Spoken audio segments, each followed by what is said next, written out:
ስለዚህ ጌታ ታላቅ እልልታና ጭብጨባ እናቀርባለን። ሃሌሉያ!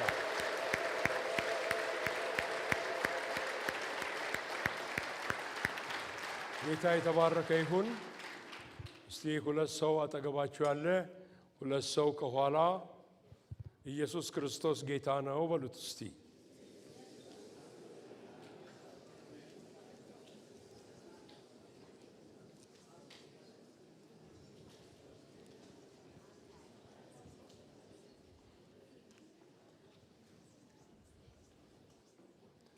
ተቀመጡ። ጌታ ይባርካችሁ። እግዚአብሔር ይመስገን። ሃሌሉያ! ዛሬ ጠዋት ከእግዚአብሔር ቃል የተካፈልነው ትንቢተ ሐጌን ነበረ። ቀለል ባለ መንገድ ይሄ ሁለት ምዕራፍ ብቻ ያለውን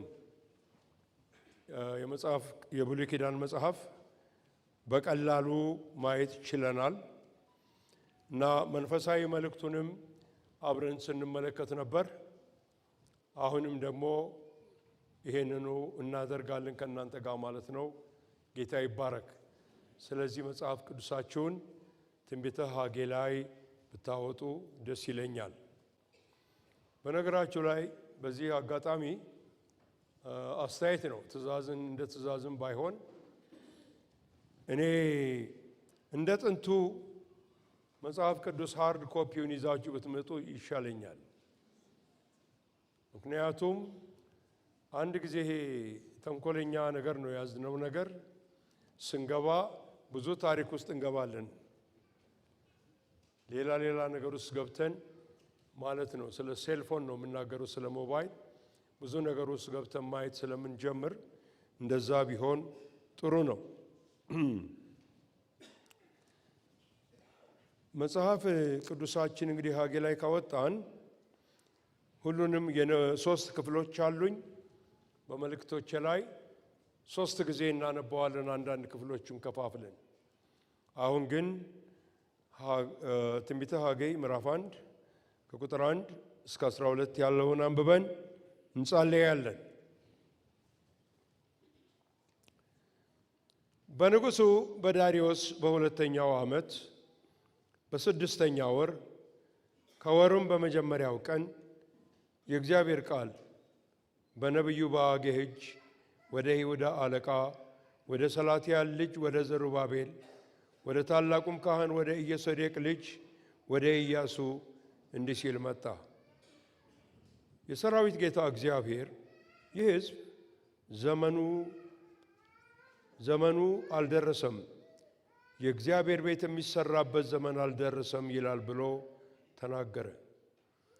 የእግዚአብሔርም ቃል በነቢዩ በሐጌ እጅ እንዲህ ሲል መጣ። በውኑ ይህ ቤት ፈርሶ ሳለ እናንተ ራሳችሁ በተሸለሙ ቤቶቻችሁ ለመኖር ጊዜው ነውን? አሁንም የሰራዊት ጌታ እግዚአብሔር እንዲህ ይላል፣ ልባችሁን በመንገዳችሁ ላይ አድርጉ። ብዙ ዘራችሁ፣ ጥቂትም አገባችሁ። በላችሁ፣ ነገር ግን አልጠገባችሁም። ጠጣችሁ፣ ነገር ግን አልረካችሁም። ለበሳችሁ፣ ነገር ግን አልሞቃችሁም። ደሞዙን የተቀበለ ሰው በቀዳዳ ከረጢት ያደርገው ዘንድ ደሞዙን ተቀበለ። የሰራዊት ጌታ እግዚአብሔር እንዲህ ይላል፣ ልባችሁን በመንገዳችሁ ላይ አድርጉ። ወደ ተራራው ውጡ፣ እንጨትንም አምጡ፣ ቤቱንም ስሩ። እኔም በርሱ ደስ ይለኛል፣ እኔም እመሰገናለሁ ይላል እግዚአብሔር። እናንተ ብዙ ነገርን ተስፋ አደረጋችሁ፣ እነሆም ጥቂት ሆነ። ወደ ቤትም ባገባችሁት ጊዜ እፍ አልሁበት። ይህ ስለምንድን ነው ይላል የሰራዊት ጌታ እግዚአብሔር። እናንተ ሁሉ ወደ የቤታችሁ እየሮጣችሁ የኔ ቤት ፈርሶ ስለተቀመጠ ነው። ስለዚህ ሰማያት በላያችሁ ጠልን ከልክለዋል፣ ምድሪቱም ፍሬዋን ከልክላለች። እኔም በምድርና በተራሮች በእህልና በወይንም በዘይትና ምድርም በምታበቅለው ላይ በሰዎችና በእንስሶች ላይ እጅግ በሚደከምበት ሁሉ ላይ ድርቅን ጠርቻለሁ። ቁጥር 12 የሰላትያል ልጅ ዘሩባቤል ታላቁም ካህን የዮሴዴቅ ልጅ ኢያሱ የቀሩትም ሕዝብ ሁሉ የአምላካቸውን የእግዚአብሔርን ድምፅ የነቢዩን የሐጌን ቃል አምላካቸው እግዚአብሔር እንደላከው ሁሉ ሰሙ። ሕዝቡም በእግዚአብሔር ፊት ፈሩ ይላል። እንግዲህ ትንሽ እንዳልኳችሁ እንደከፈታችሁ ተውት ሐጌን። እንግዲህ ይሄንን መጽሐፍ ሐሳብ ለመረዳት ትንሽ ወደ ኋላ ሄደን ስለ መጽሐፉ አንዳንድ ነገር ስለተጻፈበት ምክንያት አንዳንድ ነገር መናገር እፈልጋለሁ። እንደምታውቁት ነቢዩ ኤርምያስ የባቢሎን ሰራዊት መጥቶ ኢየሩሳሌምን ከማቃጠላቸው ሕዝቡንም ግዞት ከመውሰዳቸው በፊት ትንቢት ተናግሮ ነበር። ያ በባቢሎን የምትቆዩበት ጊዜ የግዞቱ ዘመን 70 ዓመት ነው ብሎ ተናግሮ ነበር። ከ70 ዓመት በኋላ ባላችሁበት ስፍራ እመጣና እጎበኛችኋለሁ፣ ወደ ምድራችሁም ወደ ሀገራችሁም እመልሳችኋለሁ የሚል ተስፋ ገብቶ ነበረ። በዛ መሰረት ወገኖች ሆይ ሁል ጊዜ ምን ያህል ዝነኛ ቢሆን ኃያል ቢሆን ብዙ የጦር መሳሪያዎች ቢኖራቸውም የማይገለበጥ የማይጠፋ መንግስት የለም። የማይጠፋና የሚኖረው የጌታችን የኢየሱስ ክርስቶስ ዘላለማዊ መንግስት ነው። ኧረ አሜን እንበል ወገኖቼ፣ ሃሌሉያ። ስለዚህ ባቢሎን በጊዜው በጣም ያ የገነነው መንግስት የፋርስ መንግስት መጥቶ ገለበጠው። ቂሮስ ሳይረስ የተባለው ታላቅ ዝነኛ ንጉሥ መጥቶ ወረራቸው፣ ገለበጠው፣ አጠፋቸው። ከዛ በኋላ እሱ ግዘተኞች ነው የነበሩትን አይሁዶች ወደ ሀገራችሁ መመለስ ትችላላችሁ ብሎ አላቸው። በላያቸው ላይ ዘሩባቤል የተባለውን ሰው ሽሞ ያንን ሰው ሾመና ይዟቸው እንዲገባ አደረገ። ወደ 42,000 የሚሆኑ ሰዎች ከእርሱ ጋር አብረው እንደገቡ እንመለከታለን። ታዲያ እነዚህ ሰዎች ከገቡ በኋላ ሊሰሩት የሚገባቸው ነገር ነበር። በዛ ጉዳይ ላይ ነው እግዚአብሔር የተናገረው። በኋላ እመጣበታለሁ። ዋናው ግን ማወቅ ያለብን እግዚአብሔር ተሐድሶ ሊያመጣ ሲፈልግ፣ ጉብኝትን ሊያመጣ ሲፈልግ፣ መታደስን ሊያመጣ ሲፈልግ ሰዎችን ያስነሳል። ቁልፍ የሆኑ ሰዎችን እግዚአብሔር ያስነሳል። ስለዚህ ዘሩባቤልን አስነሳው። ዘሩባቤል ማለት መሪ ነው። ዛሬ በሚገባን አነጋገር ፖለቲካል ሊደር ወይንም የፖለቲካ መሪ ነው። በጠቅላላ ሕዝቡን የሚያንቀሳቅስ ነበረ። ከእሱ ጋር ደግሞ አብሮ የኢዮሴዴቅ ልጅ ኢያሱ የተባለ ሊቀ ካህን ነበረ። የሕዝቡን መንፈሳዊ ነገር ሁሉ የሚመለከት ሰው ነበረ። ከዛም በኋላ ወገኖች ሆይ የተለያዩ ሰዎች ተነስተው ብዙ ሥራ ሰርተዋል። ሐጌ በዛን ጊዜ የተነሳ ሰው ነው። ከሐጌ ጋር አብሮ ደግሞ የተነሳ ነቢይ ነበረ፣ ዘካርያስ የሚባል። የእሱም መጽሐፍ ከሐጌ ቀጥሎ ስለሚገኝ አንብበነዋል፣ ልናነበውም እንችላለን። እና እግዚአብሔር አምላክ እነዚህን ሰዎች ሲያስነሳ ተሐድሶ ለማምጣት ነው ብያቸዋለሁ።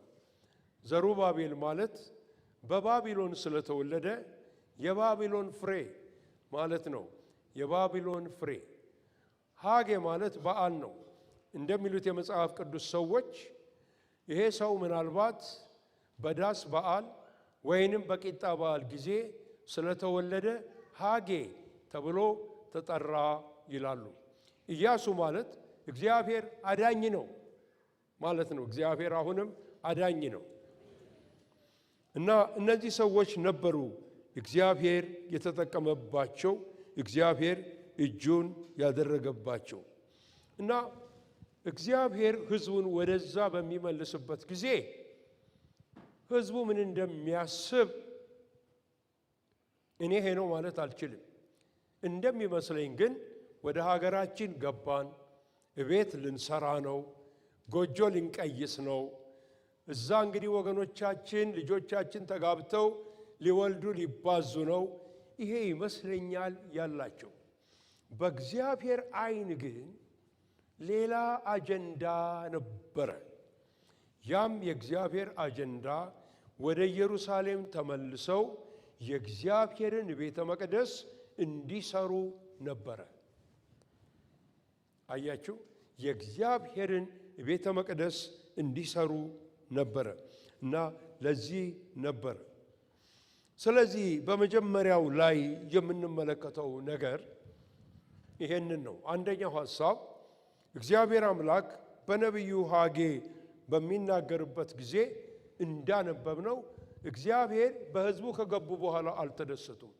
ሁሉም ቤት ለመስራት ተሯሯጡ። የራሱን ኑሮ ለመገንባት ተሯሯጡ። እግዚአብሔር ግን የኔ አጀንዳ ተረስቷል አለ። እኔ ያመጣኋችሁ ጉዳይ ይሄ አይደለም። አንደኛ ቅድሚያ የሚሰጠው የቤቴ ጉዳይ ነው፣ የኔ ጉዳይ ነው ብሎ እግዚአብሔር ሲናገር እንመለከታለን። እነዚህ ሰዎች ሌላው ደግሞ ነገራቸው ባይሆን የእግዚአብሔርን ቤት ቀስ ብለን ተመቻችተን ካለን በኋላ ብንሰራ ውስጥ ያኔስ ብናደርገው ውስጥ የሚል ነገር ውስጣቸው ሳይኖር አይቀርም። ምክንያቱም የኔ ቤት ፈርሶ ሳለ እናንተ ቤታችሁን ትሰሩ ዘንድ ጊዜው ነውን ብሎ እግዚአብሔር ቻሌንጅ ያደርጋቸዋል እነዚህን ሰዎች። ታዲያ በዚህም ሆነ በሌላ ምክንያት እነዚህ ሰዎች እግዚአብሔር ያላቸውን ነገር ስላላደረጉ ከብዙ ነገር ጎደሉ። ብዙ ጉድለት ገጠማቸው። ያርሳሉ፣ እንደሚገባው አጭደው በቂ የሆነ ነገር ሊያስገቡ አልቻሉ። ይነግዳሉ፣ ገንዘባቸውን ልክ በተቀደደ ከረጢት ውስጥ እንደሚከቱ ሰዎች ያስመስላቸዋል ነብዩ። ይበላሉ፣ አይጠግቡ፣ ይጠጣሉ፣ አይረኩም፣ ይለብሳሉ፣ አይሞቃቸውም። ለምን? እግዚአብሔር በረከቱን አነሳ። ለምን በረከቱን አነሳ? በቅድሚያ የኔ ቤት ይሰራ ብሎ እግዚአብሔር ማለቱ ነው። የመጀመሪያው መልእክት ይሄ ነው። ለኔና ለእናንተ ዛሬ ጠዋት የመጀመሪያው መልእክት ወገኖች ሆይ ጌታ በነገር ሁሉ በሕይወታችን ላይ በምናረገው ነገር ቅድሚያ እንዲኖረው ያስፈልጋል። ቅድሚያ ስጡኝ ይላል እግዚአብሔር። ቅድሚያ ስጡኝ። የፕራዮሪቲ ሊስታችሁን አስተካክሉና እኔን መጀመሪያ ላይ አስቀምጡኝ ይላል እግዚአብሔር። ብዙ ጊዜ የምናረገው ነገር ሊስት ስናወጣ አንደኛ፣ ሁለተኛ፣ ሶስተኛ ብለን ጊዜ ካለኝ፣ ገንዘቡ ከተረፈኝ፣ ከተመቸኝ እግዚአብሔርን በመጨረሻ ላይ እናስቀድመዋለን። ቃሉ ግን ሲናገር በነገር ሁሉ ፊተኛ ይሆን ዘንድ ይገባዋል ይላል። አምላካችን ፊተኛ ይሆን ዘንድ በእያንዳንዳችን ሕይወት ገብቷቸዋል ይሆን ዘንድ ይገባዋል። በሀገርም ደረጃ ፊተኛ ይሆን ዘንድ ይገባዋል። አንድ አስገራሚ ነገር ዳዊት ወደ ንግስና በመጣበት ጊዜ በጣም የሚገርም ነገር ስለ ዳዊት የምናነበው እኔ ከዝግባ በተሰራ ቤት ውስጥ ተቀምጫለሁ፣ የእግዚአብሔር ታቦት ግን በድንኳን ውስጥ አለ፣ ብሎ የመጀመሪያው አጀንዳ የእግዚአብሔርን ታቦት ትክክለኛውን ስፍራ ማስያዝ ነበር። ምኞቱ ይሄ ነበር። ይሄ በሀገር ደረጃ እግዚአብሔር ይቅደም ብሎ ያለ ንጉሥ ነው። ሁል ጊዜ ደግሞ እግዚአብሔር ከእርሱ ጋር ነበረ። ለእኛም እንዲሁ ይሆነልን። አዎ ያደርገልን። ስለዚህ ወገኖች ሆይ እግዚአብሔር በእኔ ሕይወት ውስጥ በአንተ ሕይወት ውስጥ በቤተ ክርስቲያን ውስጥ ስንተኛ ቦታ ላይ ነው ያስቀመጥ ነው? በነገር ሁሉ ቅድሚያ ይኑረኝ፣ ቅድሚያ ይኑረኝ ይላል እግዚአብሔር። አስቀድሙኝ፣ ያኔ ይሳካላችኋል፣ ያኔ ይሆንላችኋል፣ ያኔ ነገሮች ትክክል ይመጡላችኋል ብሎ እግዚአብሔር ይናገራል። ስለዚህ በእግዚአብሔር ቃል ስንመለከት ጌታ ኢየሱስም ከመጣ በኋላ በሉቃስ ወንጌል ምዕራፍ 9 ቁጥር 23 ላይ እንደምንመለከተው ኢየሱስ ሲናገር ማንም እኔን የሚወደኝ ቢኖር መስቀሉን ተሸክሞ ዕለት ዕለት ይከተለኝ። ተው፣ ቤትን አይደለም፣ ትዳርን አይደለም፣ የራሱን ሕይወት እንኳን ባይክድ ለኔ ሊሆን አይችልም ብሎ ይናገራል። እኔ ልቅደም።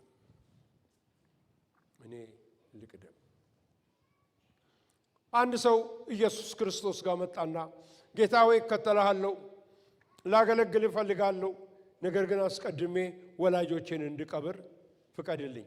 ያን ጊዜ ሞተው አይደለም፣ እነሱን ጦሬ እነሱን ከቀበርኩና እነሱን በሰላም ከሸኘው በኋላ ግድ የለም ደቀ መዝሙር እሆናለሁ ብሎ ማለቱ ነው።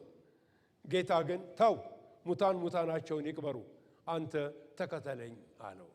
ቅድሚያ የኔ ነው አለው። በሌላ ጊዜ አንድ ሀብታም የነበረ ሰው ወደ እርሱ መጣና ከሕግ የመጀመሪያይቱና ከፍተኛይቱ የታናት ብሎ ይጠይቃል። መልሱን ያገኛል። ካገኘ በኋላ ጌታ አየውና ወደደው። መልካም መልሰሃል አለው። አየውና ወደደው። ይሄን ወስጄ ሌላ ሐዋርያ ላደርግ እችላለሁ ብሎ አለ። እንግዲያው ፍጹም ልትሆን ብትወድ፣ ፍጹምነትን ከፈለክ ያለህን ሁሉ ሸጠህ ተከተለኝ አለው። በአዲስ ኪዳን ውስጥ ከኢየሱስ ጋር ተገናኝተው አዝኖ የሄደ አንድ ሰው ቢኖር ይሄ ሰውዬ ብቻ ነበር። ብዙ ሀብት ስለነበረው እያዘነ ሄደ። ለምን? ቅድሚያ ስጠኝ ብሎ ስላለ ነው። ቅድሚያው የኔ ይሁንልኝ ብሎ ማለቱ ነው። ልጆችንን ለሙሉ ጊዜ አገልግሎት የምንጸልይ ጥቂት ወንድሞች ነበርን። በምንጸልይበት ጊዜ ከነዛ መካከል 4 ነበር እና 2 ወደ ኋላ ቀሩብን። የቀሩብን ምክንያት ምንድነው? አንደኛው አይ እኔ እንግዲህ ስራ ለያዝና ትዳርም ልመስርትና ቤትም ልቀይስና ሁሉን ነገር ልጨርስና ከዛ በኋላ መጥቼ ጌታን አገለግለዋለሁ አለ። ሌላውም እንዲሆነ ምክንያት ሰጠ። ያ ሰው እስካሁን ድረስ ሙሉ ጊዜውን አልሰጠም። እንዲያውም አርጅቷል። አሁንም ሊሰጥም አይችልም። ወገኖቼ የህይወታችንን እንደው ምን ልበላችሁ፣ ይሄ የመጨረሻውን የህይወታችንን ዝቃጭ ለጌታ እንስጠው አንበል። ጌታ ትኩስ ጉልበታችንን ይፈልገዋል። ጌታ በብርታት ሳለን ይጠራናል። ውበታችን ሳይነካ፣ ጉልበታችንን ዓለም ሳይበላው፣ ሳንደክም ያለውን ሕይወት ይፈልገዋል። ምክንያቱም በሁሉ ነገር ቅድሚያ እንዲሰጠው ያስፈልጋልና፣ ደግሞም ይገባዋል። ይገባዋል የምትሉ አሜን በሉልኝ ወገኖች። ይገባዋል። በመስቀል ላይ የሞተልን ደሙን ያፈሰሰልን ማንም የማያደርግልንን ነገር ያደረገልን የዘላለምን ሕይወት የሰጠን ጌታ ይሄ ያንስበታል፣ ይገባዋል።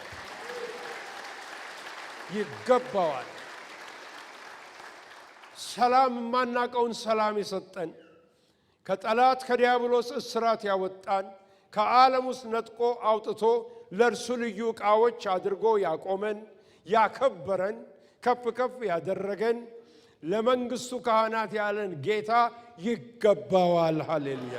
ይገባዋል። እዚህ ላይ የምንመለከተው ይሄንን ነው። አንዳንድ ሰዎች በዚህ ዕድሜ ጌታን ልከተለው አልችልም የሚሉ ሰዎች አግኝቻለሁ። ለምን? ወጣት ነኝ፣ ብዙ ማየት ብዙ ማወቅ እፈልጋለሁ። መቼ ነው ታዲያ ጌታን የምትከተለው? የምትከተለው መቼ ነው? መቼ ነው? ስለዚህ ወገኖች ሆይ በሁሉ ነገር ቅድሚያ እንድንሰጠው ጌታ ይፈልጋል። ቅድሚያ በሰጠነው ጊዜ ጌታ እሱ ደግሞ ሌሎች ነገሮችን ሁሉ ምንም የሚያመልጠን የሚቀርብን ነገር የለም። ሁሉን በሰዓትና በጊዜው አመቻችቶ አምጥቶ በእጃችን ላይ ያስረክበናል። እግዚአብሔር አይከሰስም፣ የማንም ባለ ዕዳ አይደለም። ሆኖም አያቅም። ቅድሚያው የኔ ነው ይላል እግዚአብሔር። በዚህ ነገር እግዚአብሔር ኮምፕሮማይዝ አያደርግም። በጸሎት እንኳን እባክህ እንደ ትንሽ እንኳን ኮምፕሮማይዝ አድርግ ብትሉት አያደርግም።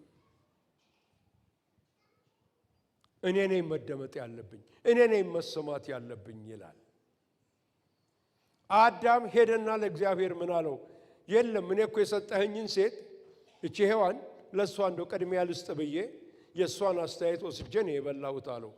ተወው፣ ከእኔ ይልቅ ሚስትህን ሰምተሃልና ነው ያለው እግዚአብሔር። ይህን እግዚአብሔር ያደርግልን። አዎ ያደርግልን። ከማንነታችንም በላይ እግዚአብሔር ሃሌሉያ። ይሄንን ትንቢት ተናገራቸው። ውጡና ስሩ። ይሄ አለመባረካችሁ ምክንያታችሁ ለእኔ ቅድሚያ አልሰጣችሁኝም። ገንዘባችሁን ኪሳችሁ ትከታላችሁ፣ አስራቱን አላመጣችሁልኝም። ጊዜያችሁን ወስዳችሁ ሄዳችሁ እንጨቱን ከዱር ቆርጣችሁ አምጥታችሁ ቤቴን አልሰራችሁልኝም። ስለዚህ አልተባረካችሁም። ወገኖች ሆይ እኔ ለሁሉ ነገር መልስ አለኝ ልል አልችልም። መልስ ያለው እግዚአብሔር ብቻ ነው። አንዳንዶቻችን ግን እስቲ ትንሽ ፍተሻ እናድርግ፣ ሕይወታችንን እናድርግ። እግዚአብሔርን ከመውቀስ ይልቅ የት ጋ ነው ያላስቀደምኩት? በምንድን ነው እነሆ እግዚአብሔርን ቅር ያሰኘሁት ብለን ልንጠይቅ ይገባናል። አዎ ልንጠይቅ ይገባናል። ሁለተኛው ሐሳብ እዚህ ላይ የተያያዘው አብረን እንድናነበው ፈልጋለሁ ያልኳችሁ ቁጥር 12 ጀምሮ ያለችዋን እናንብባት። መጽሐፍ ቅዱሳችሁን ግለጡ ያልኩት ለዚህ ነው። የሰላትያል ልጅ ዘሩባቤል፣ ታላቁም ካህን የዮሴዴቅ ልጅ ኢያሱ፣ የቀሩትም ሕዝብ ሁሉ የአምላካቸውን የእግዚአብሔርን ድምፅ የነቢዩንም የሐጌን ቃል አምላካቸው እግዚአብሔር እንደላከው ሁሉ ሰሙ። ሕዝቡም በእግዚአብሔር ፊት ፈሩ። የእግዚአብሔር መልእክተኛ ሐጌ በእግዚአብሔር መልእክት ሕዝቡን እኔ ከእናንተ ጋር ነኝ ይላል እግዚአብሔር ብሎ ተናገረ። እግዚአብሔርም የይሁዳን አለቃ የሰላትያል ልጅ ዘሩባቤልን መንፈስ የታላቁንም ካህን የኢዮሴዴቅን ልጅ የኢያሱን መንፈስ የቀሩትንም ሕዝብ ሁሉ መንፈስ አስነሳ። በንጉሡም በዳርዮስ በሁለተኛው ዓመት በስድስተኛው ወር ከወሩም በ24ተኛው ቀን መጡ። የአምላካቸውንም የሰራዊት ጌታ እግዚአብሔርን ቤት ሰሩ ወይንም መሰረት ጣሉ ብንል ይሻላል። መሰረት ጣሉ። ፈሩ። ንስሐ ገቡ። እነዚህ ሰዎች ንስሐ ገቡ።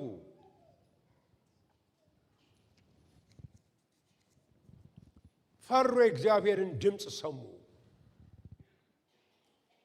መሪዎቹ ምሳሌ ሆኑ። እኛ ንስሐ እንገባለን በቃ። ሕዝቡም ተከተላቸው። ንስሐ አብሯቸው ገባ። ከመግባትም አልፎ ደግሞ እንጨት ቆርጠው አመጡ። ድንጋዮችንም አወጡ። ዛሬ በሚገባን ቋንቋ አሸዋም አመጡ። መሰረቱን ጣሉ። የመጀመሪያው ትንቢት ከተነገረበት ከ23 ቀን በኋላ ማለት ነው። ምክንያቱም ልብ ብላችሁ ከሆነ ቁጥር 1 ላይ ምዕራፍ 1 ላይ ስንመለከት በዳርዮስ በሁለተኛው ዓመት በስድስተኛ ወር ከወሩም በመጀመሪያው ቀን ይላል። በስድስተኛው ወር። አሁን እዚህ ላይ ደግሞ የምንመለከተው በሁለተኛው ዓመት በስድስተኛው ወር ከወሩም በ24ኛው ቀን መጡ። የአምላካቸውንም ቤት ሰሩ፣ መሰረት ጣሉ ይላል። ሰሩ። ንስሐ ከገቡ በኋላ ሰሩ። ንስሐ ማለት ወገኖች ሆይ ብዙ ስለሰማነው አሁን ትንሽ ትክክለኛ ሐሳብም እኔ ይኑረን አይኑረን አላቅም፣ በኋላ መጣበታለሁ። አቅጣጫ መለወጥ ማለት ነው። ይሄ ከሆነ የሚሄድበት መንገድ እስከ ዛሬ ይሄ ነው ትክክሉ ብዬ ትክክሉን መንገድ መያዝ ነው። ያስተሳሰብ ለውጥ ማድረግ ነው። ትክክለኛ ያልሆነውን እንሄድበትን እንሰራ የነበረውን ነገር መጣል ነው።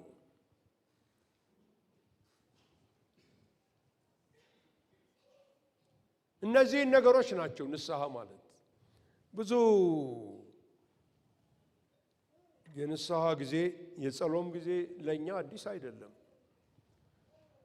21 ቀን ጾምና ጸሎት ተይዟል። 40 ቀን ጾምና ጸሎት ተይዟል። በእርግጥስ እንደሆነው እንደጸለይነው ንስሐ ብለን እንደወደቅነው መልስ አግኝተናል?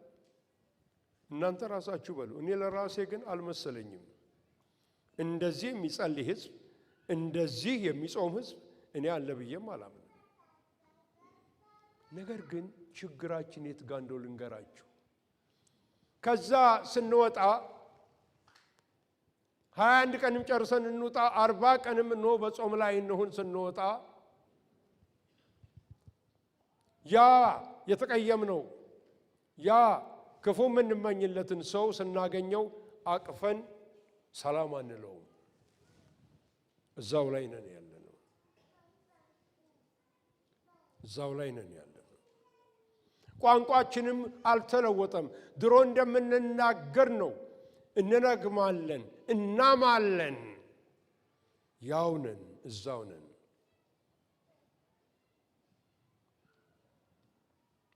ይሄ ይመስለኛል። እኔ ጌታ የተናገረኝ ይሄ ነው። ይሄ ይመስለኛል ችግር።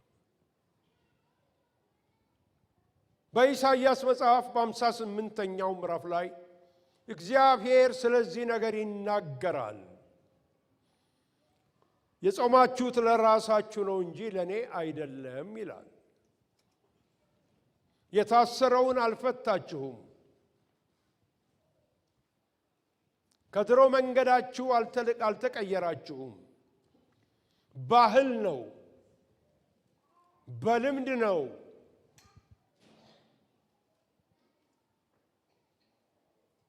ያው ናችሁ፣ እዛው ቦታ ናችሁ።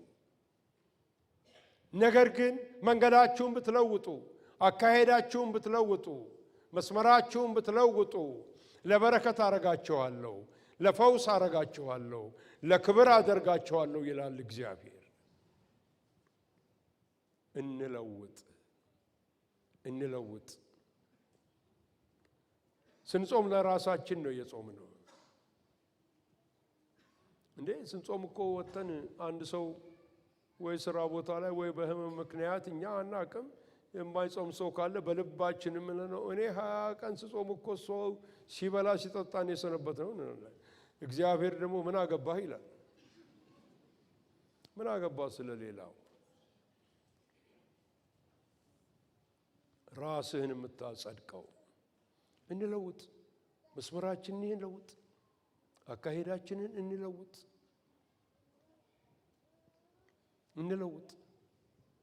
እንዴ አንዳንድ ጊዜ እኮ ሰዎችን ሲጣሉ የምናገኛቸው እዚህ ግቢ ውስጥ እኮ ነው። መኪና መቆሚያ አካባቢ ላይ ነው እኮ የምንገላግላቸው። ያልተነካ ነገር አለ፣ ያልጣልነው ነገር አለ። ያ እግዚአብሔር ያንን ይፈልጋል። ንስሐ ማለት አቅጣጫን መለወጥ ማለት ነው። የተራቆቱትን ድሆቹን እናያቸዋለን። ልክ እንደ ሌሎቹ ጌታን አያውቅም እኮ እንደምንላቸው ሰዎች ገፍተናቸው እንሄዳለን እንጂ ኪሳችን ገብተን ና የኔ ወንድም ምሳህን አልበላህም እንዴ ብለን እንኳን ለምሳም ይሆን ገንዘብ አንሰጣቸው።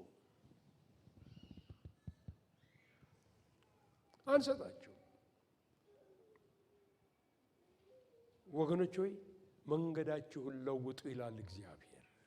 በእውነትና በመንፈስ ንስሐ ግቡ እንጂ እንዲሁ አታድርጉ ይላል እግዚአብሔር። ስለዚህ ነው ወገኖች እነዚህ ሰዎች ግን ታዘዙ።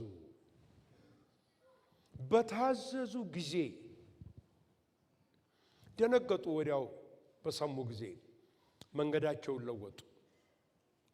መሪዎቹ ተቀዳሚ ሆኑ። አያችሁ፣ ይሄ ለኔና ለእናንተ ነው። አገልጋዮች ስሙኝ፣ የቤተ ክርስቲያን መሪዎች ካለን እዚህ ውስጥ ከሌላም ቦታ ይመጣል። እኛ በፍቅር ስንሆን እርስ በርሳችን ህዝቡ የፍቅር ህዝብ ይሆናል። እኛ ትህትናን ካየ ከኛ ትሁት ይሆናል ህዝቡ ሁሉ። ፍርድም ሲጀምር ከዚህ ነው የሚጀምረው። ስለዚህ እነዚህ ሰዎች ምሳሌ ሆኑ፣ መሩት፣ ህዝቡን ወደ ትክክለኛው መንገድ ውስጥ አስገቡት። ታዲያ የእግዚአብሔርን መሰረት ከጣሉ በኋላ ማለት እንደታዘዙ ልብን የሚያይ እግዚአብሔር ላከው መልእክተኛውን። ምን አለው መልእክተኛውን? የሰላትያል ልጅ ዘሩባቤል፣ ታላቁም ካህን የኢዮሴዴቅ ልጅ ኢያሱ ስሙ፣ እኔ ከናንተ ጋር ነኝ። መልእክቱ ተለወጠ። እኔ ከናንተ ጋር ነኝ። ምን ትፈልጋለህ? ምንድን ነው ከዛ በኋላ የምትፈልገው? እግዚአብሔር ከኛ ጋር ከሆነ ማን ይቃወመናል? እግዚአብሔር ካንተ ጋር ይሁን። እግዚአብሔር ካንቺ ጋር ይሁን። እግዚአብሔር ከዚህ ጉባኤ ጋር ይሁን። እግዚአብሔር ከኛ ጋር ከሆነ ማን ይቃወመናል? ከናንተ ጋር ነኝ አላችሁ። አይዟችሁ፣ ከናንተ ጋር ነኝ። አንዳንድ ጊዜ እግዚአብሔር እዚህ ጉዳይ ውስጥ የለውበትም ሲል መልካም ብለን እንኳን እኔ የለሁም ሲል ከባድ ነው በጣም። አይ አሁን ግን እኔ ከናንተ ጋር ነኝ፣ ከናንተ ጋር ነኝ።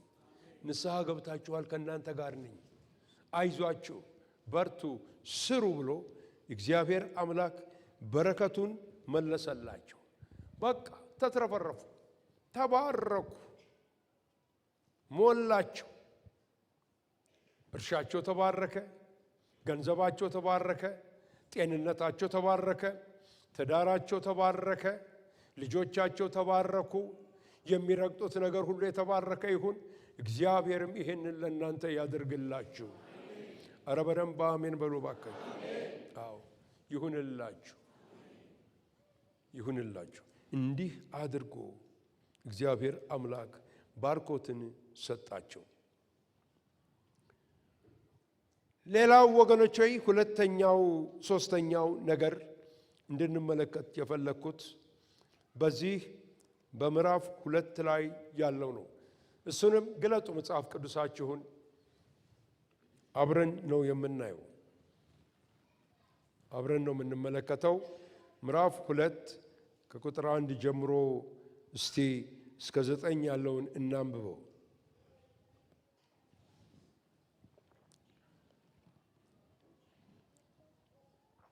በሰባተኛውም ወር ከወሩም በ21ኛው ቀን የእግዚአብሔር ቃል በነቢዩ በሐጌ እጅ እንዲህ ሲል መጣ። ለይሁዳ አለቃ ለሰላትያል ልጅ ለዘሩባቤል፣ ለታላቁም ካህን ለኢዮሴዴቅ ልጅ ለኢያሱ፣ ለቀሩትም ሕዝብ እንዲህ ስትል ተናገር። በቀድሞ ክብሩ ሳለ ይህም ቤት ያየ በእናንተ መካከል የቀረ ማን ነው? ዛሬስ እንዴት ሆኖ አያችሁት? በዓይናችሁ እንደ ምናምን አይደለምን? አሁን ግን ዘሩባቤል ሆይ በርታ ይላል እግዚአብሔር። ታላቁም ካህን የኢዮሴዴቅ ልጅ ኢያሱ ሆይ በርታ፣ እናንተ የአገሩም ሕዝብ ሆይ በርቱና ስሩ ይላል እግዚአብሔር። እኔ ከእናንተ ጋር ነኝና ይላል የሰራዊት ጌታ እግዚአብሔር። መንፈሴም በመካከላችሁ ይኖራል፣ አትፍሩ። የሰራዊት ጌታ እግዚአብሔር እንዲህ ይላል፣ ገና አንድ ጊዜ በቅርብ ዘመን እኔ ሰማያትንና ምድርን ባሕርና የብስን አናውጣለሁ፣ አሕዛብንም ሁሉ አናውጣለሁ። በአሕዛብ ሁሉ የተመረጠው ዕቃ ይመጣል፣ ይህንንም ቤት በክብር እሞላዋለሁ ይላል የሰራዊት ጌታ እግዚአብሔር። ብሩ የኔ ነው፣ ወርቁም የኔ ነው ይላል የሰራዊት ጌታ እግዚአብሔር። ከፊተኛው ይልቅ የዚህ የሁለተኛው ቤት ክብር ይበልጣል ይላል የሰራዊት ጌታ እግዚአብሔር። በዚህ ስፍራ ሰላምን እሰጣለሁ ይላል የሰራዊት ጌታ እግዚአብሔር። መሰረቱን ከጣሉ በኋላ የስፍራውን ቀድሞ የነበሩት ሽማግሌ ጥቂት ሰዎች ነበሩ፣ የሰለሞንን ቤተ መቅደስ የሚያውቁ። የዚህ በዕዝራ መጽሐፍ ላይ ታገኙታላችሁ። 60 በ60 ነው የዚህ ቤተ መቅደስ የአዲሱ 60 በ60 ዛሬ በሚገባን። ያንንም ደግሞ ያደረገው ሳይረስ ራሱ ነው 60 በ60 እንዲሆን ያዘዘው። መቼም እግዚአብሔር ሲፈልግ እኮ ጣዖት አምላኪውንም ያዘዋል። 60 በ60ዎቹ እነዚህ ግን ሽማግሌዎቹ ሲያዩ ከበዳቸው፣ ትዝታ መጣባቸው፣ ሐዘን ገባ ውስጣቸው። ያ ቤት እኮ እንዲህ አልነበረም፣ ያ ቤት እኮ ትልቅ ነበር፣ ያ ቤት እኮ እንዲህ ነበር፣ ያ መቅደስ እኮ እንዲህ ነበር እያሉ ማለት ጀመሩ። ለዚህ ነው በዓይናችሁ ፊት በመካከላችሁ ለአንዳንዶቻችሁ እንደ ምናምን እንደሆነ ይገባኛል። አሁን ግን ዘሩባቤልም ታላቁ ካህን ኢያሱም እናንተ ሕዝቦች ሆይ ስሙኝ፣ እኔ በመካከላችሁ ነኝ ካለ በኋላ ገና አንድ ጊዜ ብሎ ሌላ ነገር እግዚአብሔር መንፈስ አናገረው። ሰማይን፣ ምድርን፣ የብስን ምን እላለሁ? አልሰማሁም። እንዴ አሁን አይደል እንደ መጣችሁ ተራባችሁ እንዴ? እስቲ እንደገና እስቲ አናውጣለሁ ብሎ አናውጣለሁ ይላል እግዚአብሔር። ነውጥ እንዲሆን አደርጋለሁ። ከነውጡ በኋላ የከበረው ዕቃ ይመጣል። ይህንንም ቤት በክብሬ ሞላዋለሁ። ከፊተኛው ቤት ይልቅ የዚህ የኋለኛው ቤት ክብር ይበልጣል ይላል እግዚአብሔር። ነውጥ እንዲሆን አደርጋለሁ። በኋላ እመጣበታለሁ። ደገመው ደግሞ ከነቢዩ ስለ ነውጥ እንደገና ይናገራል። ከዘሩባቤል ጋር አያይዞ በሱ ነው የምንዘጋው። እግዚአብሔር ስራውን ማንኛውም የክብር ስራውን ከመግለጡ በፊት መጀመሪያ ያናውጣል። ከዛ የከበረው ነገር እንዲወጣ ያደርጋል። ሰማይንም ምድርንም የብስንም ባህርንም አናውጣለሁ። ንገሩኝ፣ ነውጥ ላይ አይደለ እንደ ዓለም ያለችው? ነውጥ አሁን ነውጥ ትናወጣለች። መረጋጋት አልቻለችም። ታላላቆችም አዋቂዎችም ዩኤንም ማንም ተረጋጊ ሊሏት አልቻሉም። እግዚአብሔር ነው እያናወጠ ያላት፣ እያናወጣት ነው እግዚአብሔር። ከነውጡ ግን በኋላ ክብር ይመጣል። በረከት ይመጣል። በጎ ነገር ይሆናል። ሃሌሉያ። በግል ሕይወታችንም ልክ እንደዚሁ ነው። ናውጥ ሲሆን እግዚአብሔር ትዕግስቱን ይስጠን። ክፉ ነገር ካፋችን አይውጣ። ፋይናንሴ እንዲህ ነው ያለው፣ ጤንነቴ እንዲህ ነው ያለው፣ ትዳሬ በዚህ ቦታ ላይ ይገኛል፣ ነገሮች ሁሉ በዙሪያዬ ተናውጠዋል። የጌታ ያልሆኑትን ሰይጣን ገመድ ነው የሚያሳያቸው። መፍትሄ አለኝ ብሎ ይመጣል። አንድ ጥይት ይበቃሃል እኮ ለማረፍ። አንድ ጥይት ይበቃሃል ለማረፍ። ለአንዱ ገመድ ያሳይሃል። ራስን ወጣ አንጠልጥል ምን ትጨነቃለህ? የእግዚአብሔር የሆኑት ግን ቆይቼ እግዚአብሔርን ደጅ ጠናሁት፣ እርሱም ዘንበል አለልኝ። ዘንበል ያለለት ሕዝብ እስቲ አንድ ጊዜ ክብር ይስጠው ለጌታ። ሃሌሉያ።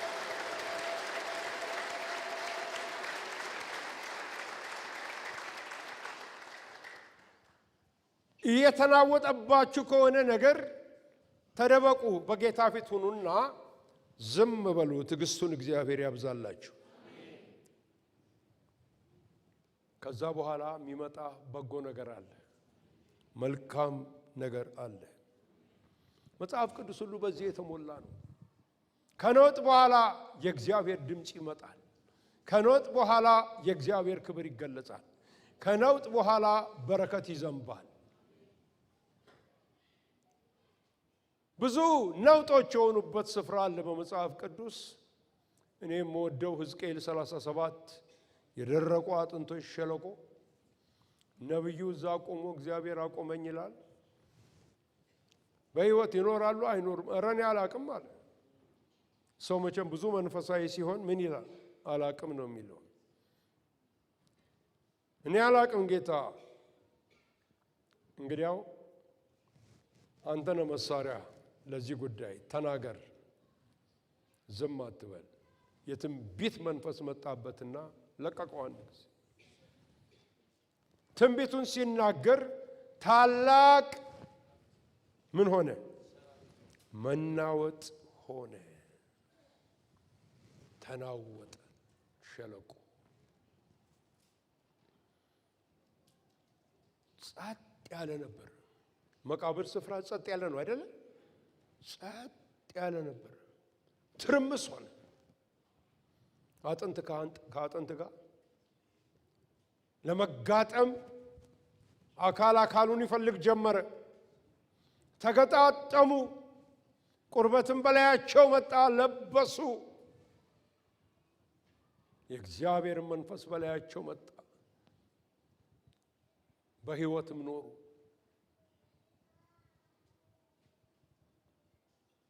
ከነውጡ በኋላ ነው የሆነው። ይሁንልን።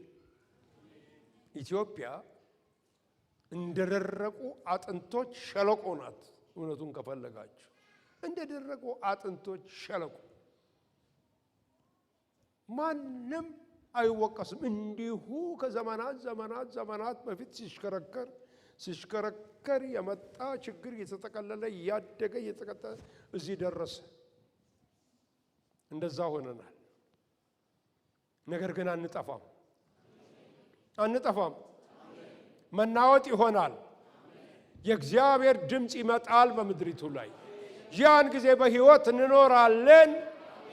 ክብር ለስሙ ይሁንለት። ሃሌሉያ።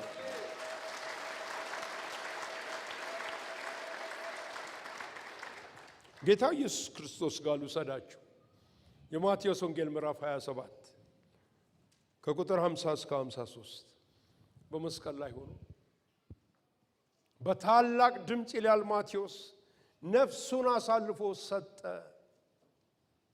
በሰጠበት ጊዜ በዛ ጊዜ ምን ሆነ? ታላቅ መናወጥ መጣ ይላል። አለቶች ተሰነጠቁ፣ መቃብሮች ተከፈቱ። ከቅዱሳንም አንዳንዶች በሕይወት ተነስተው በኢየሩሳሌም ከተማ ታዩ። የቤተ መቅደስም መጋረጃ ለሁለት ተቀደደ። ያ የሚያናውጠው ጌታ በቤታችን ይምጣልን። ሃሌሉያ አሜን። ይምጣልን። ሃሌሉያ። በኑሯችን ይምጣልን። እግዚአብሔር የተመሰገነ ይሁን። ከኖጥ በኋላ ይሄ ነው የሚናገረው። እግዚአብሔር የተመሰገነ ይሁን።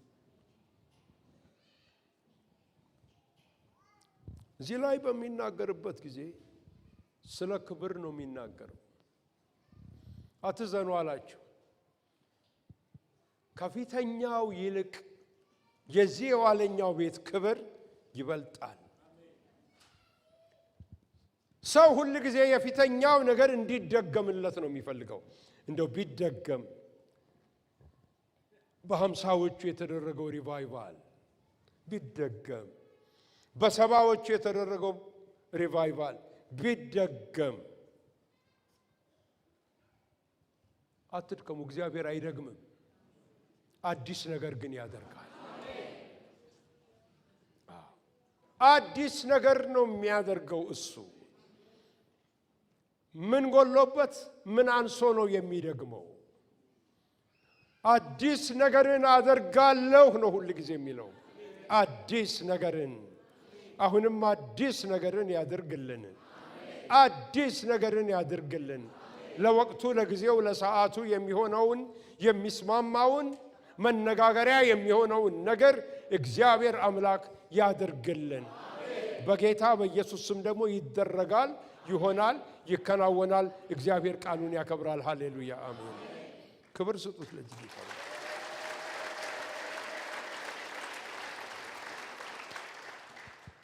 ሰዎች ይላሉ ይደገም። ምስክርነት መስጠት ጥሩ ነው። የተጻፈው አለ አሁን በሐዋርያት ሥራ ላይ የተደረገው እንዴ ጌታ ኢየሱስ ክርስቶስ ምን አለ? በእኔ ማምን ቢኖር እኔ ከማደርገው በላይ ያደርጋል አለ። አይደገምም፣ አይደገምም። ጠዋት ስናገር ነበር። አንድ ጊዜ አዋሳ ሄድን ለኮንፈረንስ፣ እኔና ፓስተር ሰለሞን። ሰዎች የሚጸለይላቸው መጡ። ስጸልይ ለሰዎች እንደ ኤሌክትሪክ የሚወር ነገር ሰውነቴን ውስጥ ሁሉ ገብቶ እንዲህ ያረገኛል። አሁንም እየመጣ እንዲህ ያረገኛል። ግራ እስኪገባ ያ ነገር በህይወቴ ዘመን ተሰምቶኝ አይታወቅም። አይ ከዚህ ከሳውንድ ሲስተሙ ጋር የተያያዘ ከኬብል በዚህ የሚያልፍ ገመድ ይኖራል እና ይሄ ነገር ይታይልኝ አልኩት ሰለሞን። ሰለሞን ደግሞ ትእዛዝ መፈጸሚያ ቃል ገለባበጠው ዙሪያውን በሙሉ። በቃ ወጣ፣ ክሩም ወጣ፣ ምን ወጣ። አረ የለም ጋሼ እዚህ ምንም ነገር የሆነ ነገር የለም። እርግጠኛ ነህ? አዎ ገባኝ። እግዚአብሔር አዲስ ነገር እያደረገ ነው። ግን የሚገርማችሁ ነገር በማግስቱ ስመጣ ያንን እንደ ኤሌክትሪክ የሚወረውን ኃይል ጠበቅኩት፣ የለም። እግዚአብሔርን የምነው ጌታ የትላንቱ ነገር አይደገምም አልኩት። አይደገምም አለ። አዲስ ነገር ነው የማደርገው። አዲስ ነገር ነው የምሰራው። አዲስ ነገር ያደርጋል እግዚአብሔር። በህይወታችሁም አዲስ ነገር ነው የሚያደርገው። ያምናው አይደገምም። የካቻምናው አይደገምም። ከ10 ዓመት በፊት የነበረው አይደገምም። አዲስ ታይቶ የማይታወቅ ነገር እግዚአብሔር በህዝቡ ላይ ያደርጋል። ሃሌሉያ።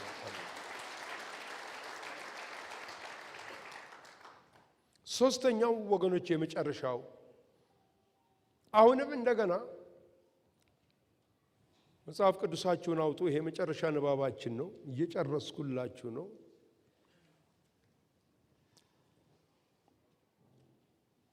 ቁጥር ምዕራፍ 2 ቁጥር 20 ላይ እዩ። በወሩ በ24ኛው ቀን የእግዚአብሔር ቃል ሁለተኛው ወደ ሐጌ እንዲህ ሲል መጣ። ለይሁዳ አለቃ ለዘሩባቤል ተናገር እንዲህ በል፣ ሰማያትንና ምድርን አናውጣለሁ፣ የመንግስታትን ዙፋን እገለብጣለሁ፣ የአሕዛብንም መንግስታት ኃይል አጠፋለሁ፣ ሰረገሎችንና የሚቀመጡባቸውን እገለብጣለሁ። ፈረሶችና ፈረሰኞቻቸውም እያንዳንዳቸው በወንድማቸው ሰይፍ ይወድቃሉ። ባሪያዬ ሰላትያል ዘሩባቤል ሆይ በዛ ቀን ወስደሃለሁ ይላል የሰራዊት ጌታ እግዚአብሔር። እኔ መርጬሃለሁና ይላል እግዚአብሔር፣ እንደ ቀለበት ማተሚያ አደርግሃለሁ ይላል የሰራዊት ጌታ እግዚአብሔር። አሁን ሌላ ነገር ነው እግዚአብሔር የሚናገረው ከዘሩባቤል ጋር የተያያዘ። እነዚህ የሚያሸግሩ በዙሪያ ያሉ የአሕዛብ መንግስታት ቤተ መቅደሱን እንዳይሰራ ችግር የፈጠሩብህ እነሱን በሙሉ ገለባብጣቸዋለሁ፣ ተዋቸው። አንተን ግን ስለታዘዝከኝ፣ ስለምወድህ፣ ስለመረጥኩ፣ እጄ ባንተ ላይ ስላለች እንደ ቀለበት ማተሚያ አደርግሃለሁ። the signet ring ነገስታት ያደርጉት የነበረው በእጃቸው ላይ ማህተም እጃቸው ላይ ነው ሁሉ ጊዜ ያለው ማህተም። እንደዛ አደርግሃለሁ። ውይ በእግዚአብሔር እጅ እንደዛ መሆን፣ በእግዚአብሔር እጅ እኮ በሰው እጅ እኮ አይደለም። በእግዚአብሔር እጅ ውስጥ መግባት በእጅ ውስጥ ያስገባችሁ እግዚአብሔር፣ በእጅ ውስጥ ያስገባችሁ እግዚአብሔር። አሜን። ክንዴን ከክንድ ጋር አደርጋለሁ የሚል ቃል አንድ ጊዜ ሰማሁ፣ አናወጠኝ በመሬት እስከወድቅ። የእግዚአብሔር ክንድ ውስጥ ሲገባ እንዴት አይነት ታላቅ ነገር ነው! እንደ ቀለበት አደርግሃለሁ። ነገር ግን አልማዝ ይሁን ወርቅ ይሁን ናስ ይሁን ብረት ይሁን እዛ ደረጃ ከመድረሱ በፊት ከእሳት ጋር መገናኘት አለበት። ከእሳት ጋር መገናኘት ግዴታ ነው። ያችን ቦታ ስኪፕ ማድረግ አንችልም። ከእሳት ጋር መገናኘት አለብን። አዎ የምትወዱት ጌታ በቅጽበት ወደ ቤተ መቅደሱ ይመጣል። ለምን ይመጣል? የሌዊን ልጆች ሊያጠራ ሊያጸዳቸው ይመጣል። እሱ እንደ አጣቢ ሳሙናና እንደሚፈትን እንደሚያቀልጥ ብረትን፣ አልማዝን፣ ወርቅን እንደሚያቀልጥ ምንድን ነው? እሳት ነው። ለዚህ ነው የእግዚአብሔር እጅ ያለባቸው ሰዎች ሁሌ እሳት ነው የሚጠብቃቸው። ከአንድ ክብር ከዛ በኋላስ ከአንድ ክብር ወደ ሌላ ክብር። ፈተና ውስጥ ያላችሁ ሰዎች ጸንታችሁ ቆሙ። ክብር ውስጥ ልትገቡ ነው። ሃሌሉያ! ወደ ክብር ውስጥ ልትጠልቁ ነው። እግዚአብሔር ይመስገን። ከአንዱ ክብር ወደ ሌላው ክብር፣ ከአንዱ ክብር ወደ ሌላው ክብር። ይሄ እንደዛ ሆነ ዘሩባቤል። መጽሐፍ ቅዱስ ተርጓሚዎች ምን ይላሉ? ስለ ኢየሱስ ክርስቶስ ነው የሚናገረው ይላሉ። ምክንያቱም የነገሮች ሁሉ መክፈቻና መዝጊያ በእጁ የሆነ የዳዊት መክፈቻ ያለው የሚከፍትም የሚዘጋም የሌለ እንዲህ ይላል ፊላዴልፊያ ቤተ ክርስቲያን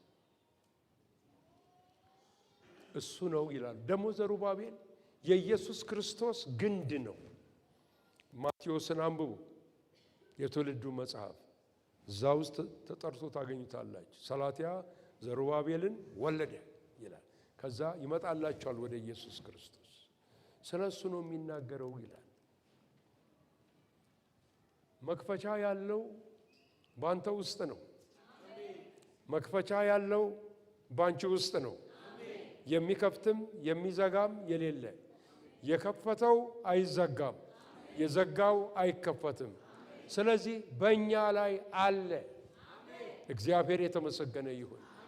ወገኖች ሆይ ይሄንን ሁሉ ባርኮት እግዚአብሔር ለሕዝቡ ይሰጣል።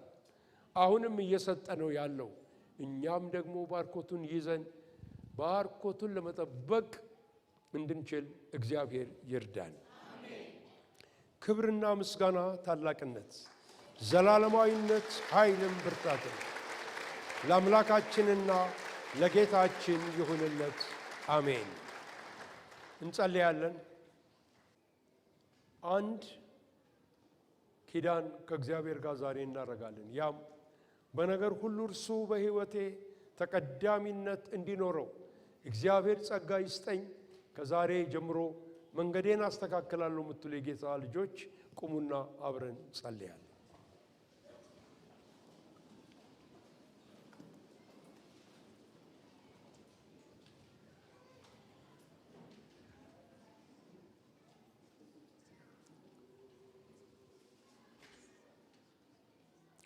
ዘላለማዊና ጻድቅ ሆንክ ጌታ እግዚአብሔር አምላካችን ሆይ እንባርካለን።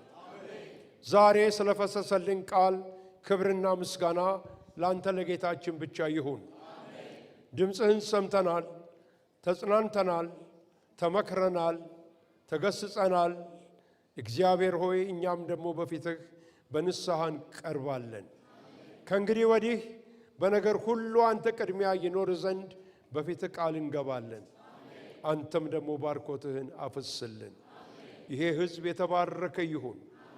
በመግባት በመውጣቱ ሁሉ ጌታ ሆይ አንተ ከዚህ ሕዝብ ጋር ሁን። በጌታ በኢየሱስ ክርስቶስ ስም አሜን። ቅዱሳን እጆቻችሁን ከልቦናችሁ ጋር አንሱ። የእግዚአብሔርንም ባርኮት ተቀበሉ። በመከራ ቀን እግዚአብሔር ይስማችሁ። ያዕቆብ አምላክ ስም ያቆማችሁ። ከመቅደሱ ረድኤትን ይላክላችሁ። ከጽዮን ያጥናችሁ። ቁርባናችሁን ሁሉ ያስብላችሁ። ያለምልምላችሁ። እንደ ልባችሁ ፈቃድ ይስጣችሁ። የእግዚአብሔር ፍቅር፣ የልጁ ኢየሱስ ክርስቶስ ጸጋ፣ የመንፈስ ቅዱስ አንድነት ከሁላችን ጋር ይሁን። እግዚአብሔር ይባርካችሁ፣ ይጠብቃችሁ። እግዚአብሔር ፊቱን ያብራላችሁ፣ ይራራላችሁ። እግዚአብሔር ፊቱን በእናንተ ላይ ያንሳ፣ ሰላምንም ይስጣችሁ። በስመ አብ በስመ ወልድ በስመ መንፈስ ቅዱስ አንድ አምላክ አሜን። ሕዝቡም ይላል ኢየሱስ ጸጋው ባርኮቱ ከእናንተ ጋር በሰላም ይሁን።